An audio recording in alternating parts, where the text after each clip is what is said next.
আল্লাহর হাবিব বলেছেন, বুখারী এবং মুসলিম শরীফে এই হাদিসটি বর্ণিত হয়েছে। আনাস ইবনে মালিক রাদিয়াল্লাহু আনহু থেকে এই হাদিস বর্ণিত হয়েছে। তিনি বলেছেন, রাসূল কারীম আমার সাথে সবাই বলেন সাল্লাল্লাহু আলাইহি ওয়াসাল্লাম বলেছেন, ইয়াতবাউল মাইয়িতা সালাসা, মৃত ব্যক্তিকে তিনটা জিনিস অনুসরণ করে, অর্থাৎ মানুষ মারা যাওয়ার পরে তার সাথে কবর পর্যন্ত তিনটা জিনিস যায়। একটা হলো তার মাল, ধন সম্পদ। দুই নাম্বার হলো তার আহাল, তার পরিবার পরিজন, আত্মীয় স্বজন, তারপরে তার মাল। তিন নাম্বার হলো তার আমল। দুইটা জিনিস, তার পরিবার পরিজন, আত্মীয় স্বজন এবং তার মাল, কবরে তাকে একাকী রেখে চলে আসে। শুধু কবরে তার সাথে যেটা যায় সেটা হলো আমল। এই আমল যদি দুনিয়ার ভালো হয়, কবরে ফয়সালা ভালো হবে। দুনিয়ার আমল যদি খারাপ হয়, কবরের মধ্যে আটকে যেতে হবে। কবর কি? কবর হলো ইমিগ্রেশন সেন্টার। কবরটা কি? ইমিগ্রেশন। বিদেশে যখন আপনি যাবেন, আপনি পাসপোর্ট নিয়ে, ভিসা নিয়ে, টিকিট নিয়ে এয়ারপোর্টে ঢুকে বিমানে উঠতে পারবেন না। ওখানে ইমিগ্রেশন পুলিশ আছে। আপনি এয়ারপোর্টে ঢোকার পরে চেক করবে, দেখি তো আপনার পাসপোর্ট দেন, ভিসা দেন, টিকিট দেন। চেক করার পর যদি দেখে সব অথেন্টিক, সিল মারবে, যান, পারমিশন দিলাম, যেতে পারেন আপনি। যদি ভেজাল থাকে আটকায় দিবে, যেতে দিবে। কবর হলো ইমিগ্রেশন সেন্টার। সেখানে ইমিগ্রেশন ফেরেশতা আছেন দুইজন। জুড়ে বলেন কয়জন? মুনকার নাকি? এই দুইজন আপনার ভিসা, পাসপোর্ট, আইডেন্টিটি জানতে চাইবে। সেখানে প্রশ্ন আছে না নাই? জুড়ে বলেন আছে না নাই? কয়টা প্রশ্ন? জুড়ে বলেন। এক নম্বরে, মার রাব্বুকা। আপনারা বলবেন, হুজুর এটা তো আমরা জানি, আমাদের রব হলেন আল্লাহ। দুনিয়াতে আপনি না হয় এটা বলতে পারলেন, কিন্তু কবরে যাওয়ার পরে কেবলমাত্র এই প্রশ্নের উত্তর তারাই দিতে পারবে। দুনিয়াতে যারা কেবলমাত্র রবের আনুগত্য করে, রবের বিধানগুলোকে মেনে নিয়ে দুনিয়াবি সমস্ত মতবাদকে ডাস্টবিনে ছুঁড়ে ফেলেছে, তারা এই প্রশ্নের জবাব দিতে পারবে। আর যারা নামধারী মুসলমান হয়ে ইসলামকে কিছু জায়গায় মেনে, কিছু জায়গায় না মেনে মুনাফিকের মতো জীবন যাপন করেছে, যারা রবের পরিচয় কবরের মধ্যে বলতে পারবে না তারা। দুই নম্বর, মা দীনুকা, তোমার দিন কি? দিন মানে কি? শুধু ধর্ম? নো, দিন মানে হলো জীবন ব্যবস্থা, অর্থাৎ জীবনকে পরিচালনা, বিধি বিধান। এই আমাদের দিন ইসলামের ভিতরে আছে না নাই? ব্যক্তি, পরিবার, সমাজ, রাষ্ট্র, সকল ক্ষেত্র কিভাবে পরিচালনা হবে, ইসলামে সেটা আছে। যারা ইসলামকে শুধু নামাজ, রোজা, হজ, যাকাতের জন্য গ্রহণ করে, তার পরিবার, সমাজ, রাষ্ট্রকে মানব রচিত আইনের কাছে সুপর্দ করে দিয়েছে, তারা সেদিন দ্বীন আল ইসলাম জবাব দিতে পারবে না। কারণ দুনিয়ায় এসে এই ইসলামকে সমাজ, রাষ্ট্র পরিচালনার জন্য গ্রহণ করতে পারে না। কথা কি বোঝা যায়? তাহলে আজকে থেকে সিদ্ধান্ত নেন, আমার সমাজ, অর্থনীতি, রাজনীতি সব ইসলামের ভিত্তিতে পরিচালনা করবে। নাহলে কবরে গেলে, আপনারা দেখতেছেন না কবরের কাহিনী, যদি আল্লাহ দেখাইতো একবার বুঝতেন কেমন হইতেছে। তিন নম্বর কি? মান নাবিয়ুকা। অন্য riwayate এসেছে, আল্লাহর হাবিবকে দেখিয়ে বলা হবে, মা হাযার রাজুলু আল্লাযী বুইতা ফীকুম। তোমার নবীকে, অথবা বলা হবে, উনি কি? তুমি কি চেনো? আমরা কি নবীজিকে কোনোদিন দেখেছি? জোরে বলেন। না দেখেও যারা নবীজির উপর ঈমান এনে, নবীজির মহব্বতে তার জীবন উৎসর্গ করে দেয়, নবীজির আদর্শ কায়েমের জন্য রক্ত, জান, মাল কুরবানি করে দেয়, তারা বলবে, কেন চিনবো না? ইনি তো হচ্ছেন আমার সেই প্রিয় হাবিব, যার আদর্শ বাস্তবায়নের কাজ করেছি, মুহাম্মাদুর রাসূলুল্লাহ সাল্লাল্লাহু আলাইহি ওয়াসাল্লাম। আর যারা অমুক ভাই, তমুক ভাই, আমার ভাই, তোমার ভাই, এত চিনবে না, কারণ তার সারা জীবন গিয়েছে শয়তানি নেতৃত্বের অনুকরণ করে। বলতে পারবে না। কবরে রাখার সময় আমরা বলি বিসমিল্লাহি, তারপরে কি? সুন্নতি, বিসমিল্লাহি আলা সুন্নতি মিল্লাতি। জোরে বলেন না, সুন্নতি না মিল্লাতি? জোরে বলেন। মিল্লাতি, আল্লাহর নামে। কার দলে উঠাই দিয়ে গেলাম? কোন পাগলারে উঠাইয়া দেন? মরার আগ পর্যন্ত হে কার দলে ছিল? যে ব্যক্তি মরার আগ পর্যন্ত রাসূলের দলে থাকলো না, রাসূলের দল ইসলাম। রাসূলের দল কি? রাসূলের দলে থাকলো না, বরং রাসূলের আদর্শের অনুসারীরা যারা রাসূলের আদর্শ কায়েম করত, তাদেরকে ঘর বাড়ি থেকে, এলাকা থেকে বের করত, মারতো, ধরতো, পিটাতো। আপনি কবর রাখার সময় বলছেন রাসূলের দলে উঠাইয়া দিয়া গেলাম। যে এই ব্যক্তি মরার আগ পর্যন্ত রাসূলের দলের বিরোধিতা করলো, তার মরা লাশ এখন রাসূলের কোনো দরকারই নেই। এই তিনটা প্রশ্নের উত্তর দিতে পারবেন, আইডেন্টিটি লাগবে। এক নাম্বার আইডেন্টিটি হচ্ছে আল্লাহর খাঁটি গোলাম হওয়া লাগবে। কার গোলাম? দুই নম্বর আইডেন্টিটি হলো মানব রচিত সমস্ত মতবাদকে পায়ের তলায় ফেলে দিয়ে ইসলামকে জীবন পরিচালনার বিধান হিসাবে গ্রহণ করতে হবে। 3 নম্বর আইডেন্টিটি হলো দুনিয়ার সমস্ত নেতা নেত্রীর অনুসরণ বাদ দিয়ে মুহাম্মদুর রাসূলুল্লাহ সাল্লাল্লাহু আলাইহি ওয়াসাল্লামের আদর্শের অনুসরণ করতে হবে। যুবক ভাইয়েরা, কোথায় যাচ্ছ তোমরা? তোমাদের যেই বয়স পড়াশোনা গবেষণা, যেই বয়স হলো কোরআন সুন্নাহ চর্চা, রাসূলের আদর্শ চর্চা, সেই সময়ে তোমাদেরকে কিছু মানুষ তার নিজের স্বার্থের জন্য তোমাকে লাঠির মতো ব্যবহার করে, চামচার মতো তোমাকে সামনে পিছে ব্যবহার করে। তোমার এই যৌবন আর তারুণ্য কারো চামচামির জন্য নয়, এই যৌবন দেওয়া হয়েছে আল্লাহর জমিনে আল্লাহর দ্বীন কায়েমের জন্য। আমার মা বোনদেরকেও বলছি, আমার বোনেরা, তরুণ তরুণী, যুবক যুবতী এবং আমার মা বোনদেরকে বলছি, আজকে অনেক মহিলারা এসেছেন শুনেছি, এই মহিলাদের অবদান ইসলামে কম না বেশি? সর্বপ্রথম ইসলাম কবুল করেছেন আপনারা না মহিলারা? ইসলামের জন্য প্রথম জীবন দিয়েছেন আপনারা না মহিলারা? এই জন্য আপনাদের চেয়ে নসিহত বেশি শুনেও মহিলারা। আমার মা বোনরাও মহিলাদের মধ্যে দাওয়াতি কাজ করবেন। মহিলা তো মহিলার মাঝেই দাওয়াতি কাজ করবে।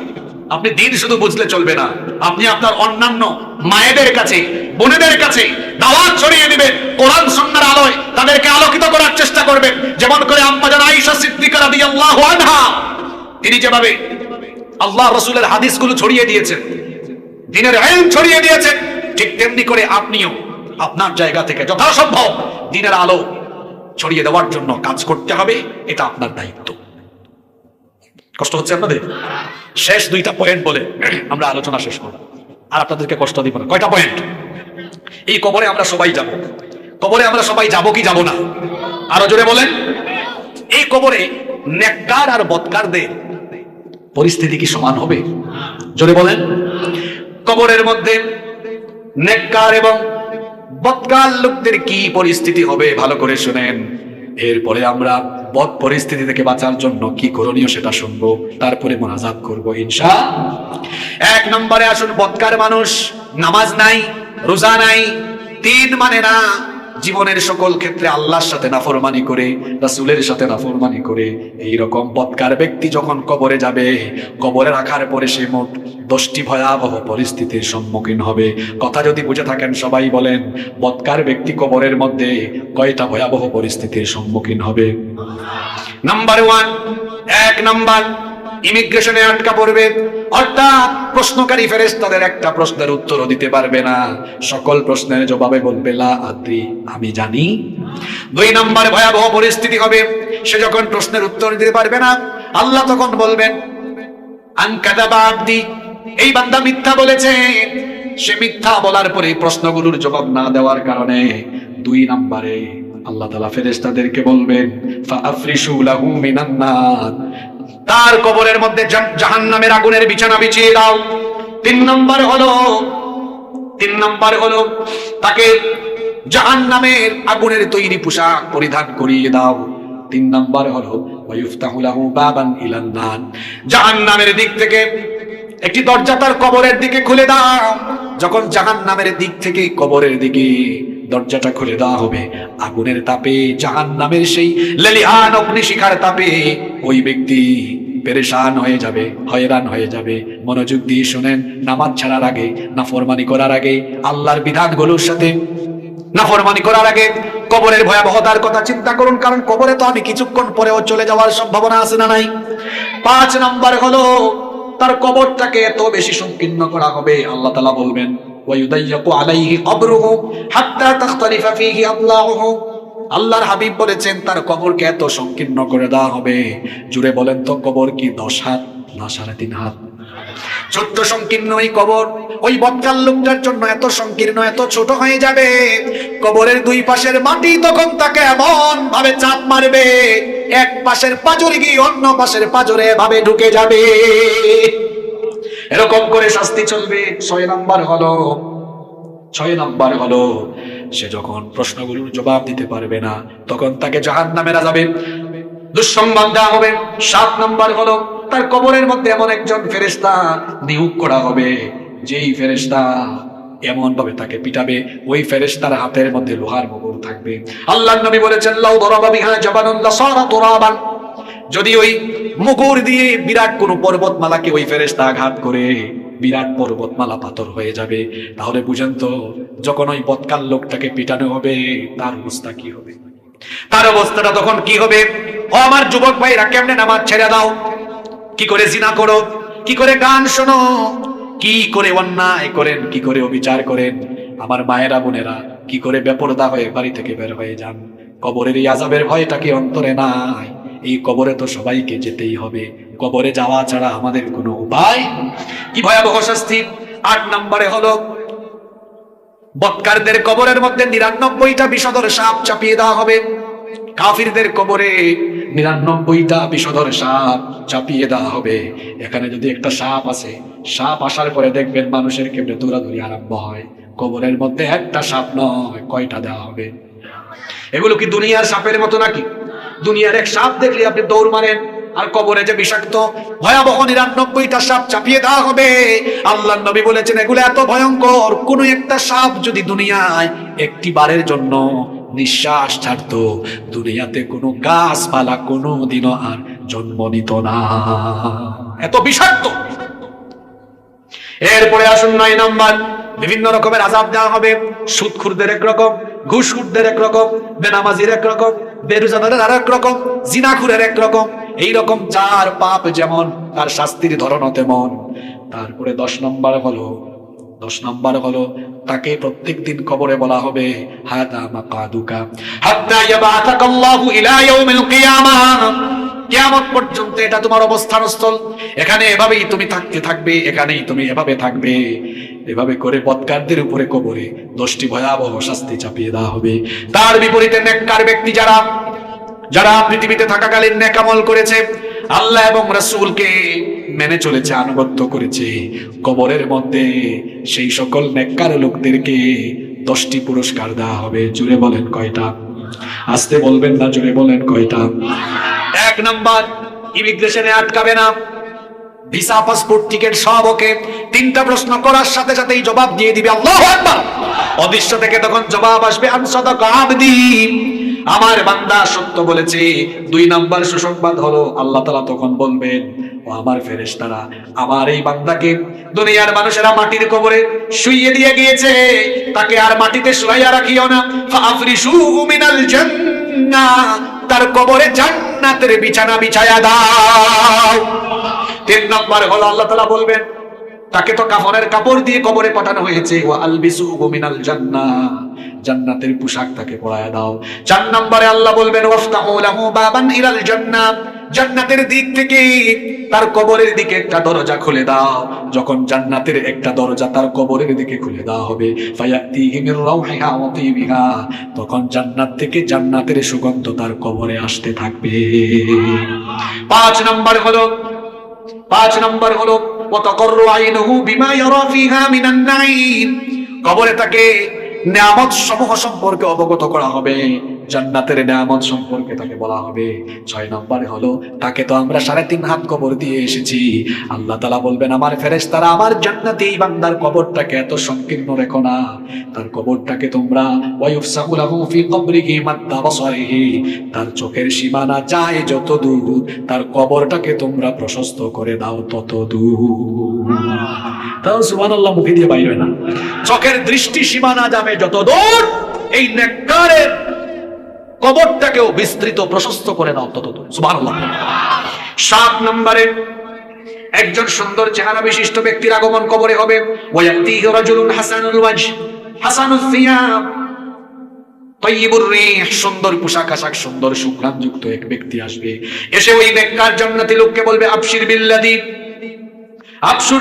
বিল্লাযী ইয়াসুররুক, এমন জিনিসের সুসংবাদ গ্রহণ করো যে সুসংবাদ শুনলে তুমি আনন্দিত হবে। হাদা ইয়াউমুকাল্লাযী কুনতু তুআদু, এটা সেই দিন যে দিনের ওয়াদা করা হয়েছে।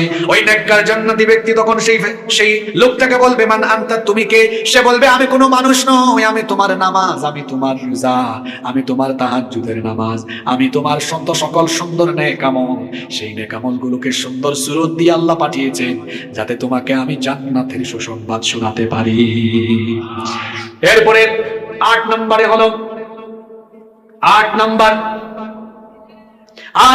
হলো ওই লোকটাকে কবরের মধ্যে প্রত্যেকদিন বলা হবে, স্বপ্নেও দেখানো হবে, হাদা মাকাদুকা হাত্তা ইয়াবাতাকাল্লাহু ইলা ইয়াউমিল কিয়ামাহ, কিয়ামত পর্যন্ত এভাবেই তুমি পরম আনন্দে এই কবরে ঘুমিয়ে থাকবে, 9 নম্বরে তার কবরটা অন্ধকার থাকবে না, এই কবরটাকে জান্নাতের আলোয় যিনি আলোকিত করে দিবেন তিনি কি? 10 নম্বরে ফেরেশতা বলবে তোমার কোনো চিন্তা নাই, টেনশন নাই। নাম কানাউমাতিল আরুস, নতুন বিয়ে করে বর যেমন তার নতুন স্ত্রী নিয়ে বাসর করে ফুর্তি করে আনন্দ করে ঘুমায়, তুমিও তেমনি এই কবরে কিয়ামত পর্যন্ত আরাম করে ঘুমাও। এই 10টি পুরস্কার আমরা চাই কি চাই না? জোরে বলতে হবে, চাই কি চাই না? এমনি এমনি পাওয়া যাবেন? কিছু আমলের দরকার আছে না? একটা হাদিস শোনায় শেষ করবো আজকে। হাদিসটা কি মনোযোগ দিয়ে শুনবেন? এই পুরস্কারগুলো আপনারা পেয়ে যাবেন। কেমনে পাবেন শুনেন। আল্লাহর হাবিব বলেছেন, ফাইন কানা মুমিনান, কোন লোক যদি মুমিন হয়ে কবরে যায়, কানাতিস সালাতু ইনদা রাসিহি, তার মাথার দিক থেকে থাকবে নামাজ। জোরে বলেন মাথার দিকে থাকবে কি? আরো জোরে বলেন মাথার দিকে থাকবে কি?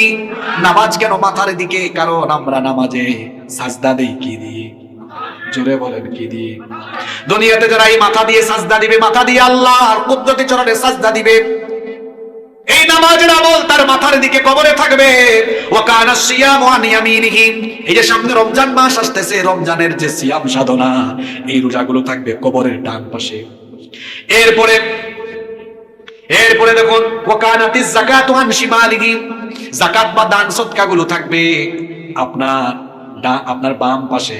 তারপরে ওয়া কানা ফিআলুল খায়রাতি মিনাস সাদাকাতি ওয়াস সিলাতি ওয়াল মা'রুফি ওয়াল ইহসানি ইলান নাসি ইনদা রিজলাইহি, অন্যান্য সকল নেক আমল, ইহসান ইখলাসের সাথে যত আমল করেছেন সেগুলো থাকবে পায়ের দিকে। বলেন তো কোন দিক কি বাকি আছে নাকি? কথা বলেন, বাকি আছে? প্রশ্ন হচ্ছে মাথার দিকে কি? ডান দিকে, সিয়াম বাম দিকে, যাকাত বাম দিকে, যাকাত পায়ের দিকে, অন্যান্য সকল। জোরে বলেন। এই হাদিসটা মুখস্থ করে নিতে হবে। আপনারা না বলছেন কবরে আপনারা এই 10টা সুসংবাদ চান, তো আমল লাগবে না? মুমিন হয়ে কবরে গেলে মাথার দিকে, আরো জোরে, আরো জোরে, ডান দিকে, বাম দিকে, পায়ের দিকে, অন্যান্য সকল। এগুলো কি করবে? এবার শুনেন, এগুলো কি করবে? এগুলো তখন কবরের মাটিকে সাবধান করবে, হে কবরের মাটি, তুমি এই ব্যক্তিকে কষ্ট দিবা না। আমি তার সালাত, আমি তার সিয়াম, আমি তার যাকাত, আমি তার অন্যান্য নেক আমল, তার পক্ষে আমরা চতুর্পাশে অবস্থান নিয়েছি, বেয়াদবি করবা না। এ হচ্ছে আল্লাহর নেককার বান্দা, রাসূলের খাঁটি উম্মত। এভাবে করে কবরে আপনাকে কবরের শাস্তি থেকে নেক আমল আপনার পক্ষে কথা বলবে, সুপারিশ করবে। এভাবে করে আপনি যদি কবরের মধ্যে আরাম করে জান্নাতে ঘুমাতে চান, নামাজের আজান হলে মসজিদে যাওয়ার দরকার আছে না নাই? জোরে বলেন, দরকার আছে না নাই? আপনি যেন প্রতিদিন আল্লাহকে সাজদা দিতে পারেন। ডেইলি আল্লাহ নামাজ দিয়েছেন কয় ওয়াক্ত? জোরে বলেন তো। ইবলিস আল্লাহকে সাজদা দেয় নাই কয়টা? জোরে বলেন। একটা না দিয়ে হয়েছে কি? কি হয়েছে? মাশাআল্লাহ, একজন বলেছেন ইবলিস, একজন বলছেন মালউন, আরো আছে কয়েকটা, বলবো? এটা বলে শেষ করবো, শুনবেন তো সবাই? ইবলিস এক সাজদা না দিয়ে তার ক্ষতি হয়েছে 5টা। জোরে বলেন কয়টা?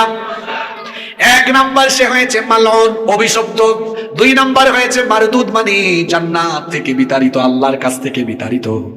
3 নাম্বার হলো সে হয়েছে আল্লাহর হুকুম অস্বীকারী।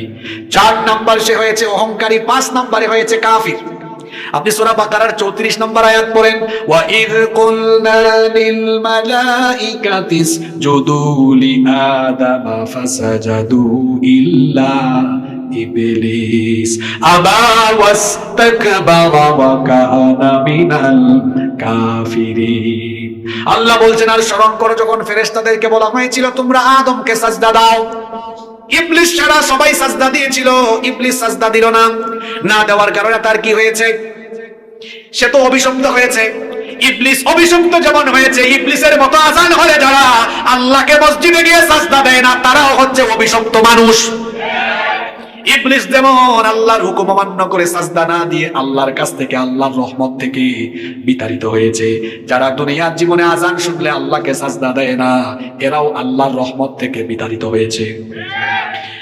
ইবলিস সাজদা দেয় নাই, আবা অস্বীকার করেছে। ইবলিস হলো আল্লাহর হুকুম অমান্যকারী, যারা ফজর, জোহর, আসর, মাগরিব, এশায় নামাজে যায় না, এরাও হচ্ছে আল্লাহর হুকুম অমান্যকারী ব্যক্তি। ওয়াস্তাকবারা, ইবলিস অহংকার করেছে। ইবলিসের মতো আযান শুনে ফজর জোহর আসর মাগরিব এশায় যারা সাজদা দেয় না, আসমানের নিচে জমিনের উপরে এরা হলো সবচেয়ে বড় অহংকারী। ঠিক তো কইলেন?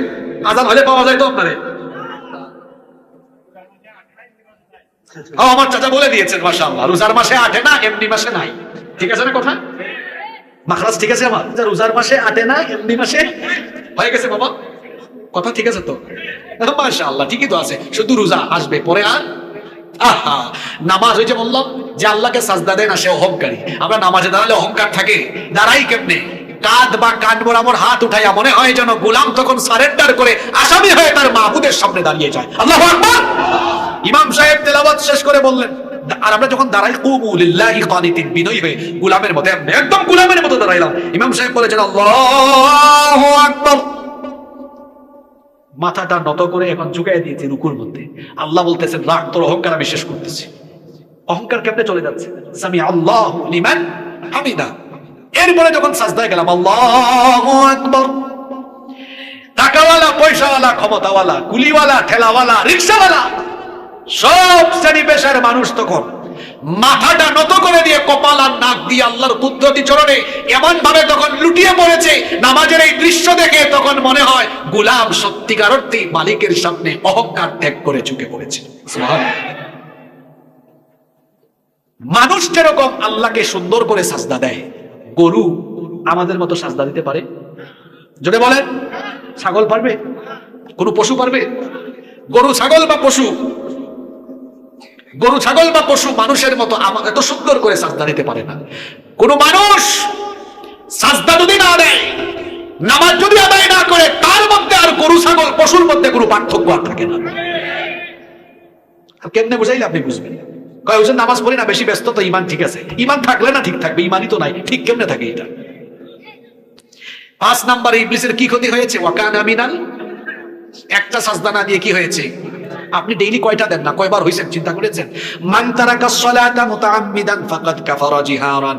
আল্লাহর নবী বলেছেন, যে ব্যক্তি ইচ্ছে করে নামাজ ছেড়ে দিল সে সরাসরি আল্লাহর সাথে কুফরি করলো। কার সাথে কুফরি? এক সাজদা না দিলে কয় ক্ষতি? জোরে বলেন, জোরে বলেন।